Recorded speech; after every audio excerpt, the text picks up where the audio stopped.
On m'appelle mature, mais la nature m'appelle. Je creuse à l'appel des tombes à souvenirs. Souviens-toi, rappelle-moi, le dernier appel, viens à moi, toi qui m'ensorcelles. Le slam, cette poésie déclamée avec rythme, parfois confondue à tort avec le rap, a permis à de nombreux élèves azuréens d'école primaire et du secondaire de libérer leurs paroles en se saisissant du microphone.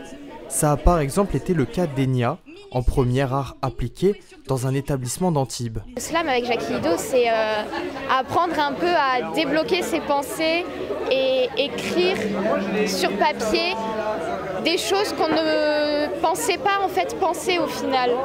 Cette dernière soirée slam de la saison du Théâtre National de Nice est une initiative de l'acteur, réalisateur, mais avant tout slameur Jackie Hido. Bonsoir et bienvenue à Slam Aleikoum à Nice.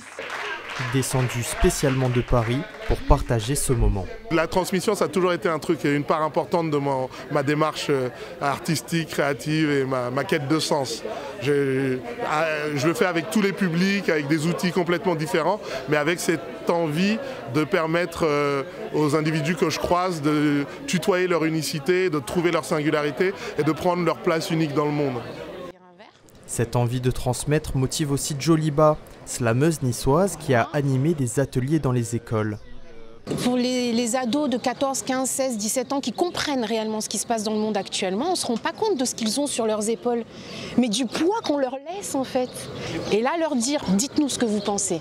On travaille surtout sur la parité homme-femme, sur le harcèlement scolaire, sur qu'est-ce qu'on a fait, avec quoi j'ai travaillé sur l'estime de soi, sur plein de choses qui justement peuvent les aider à se décharger.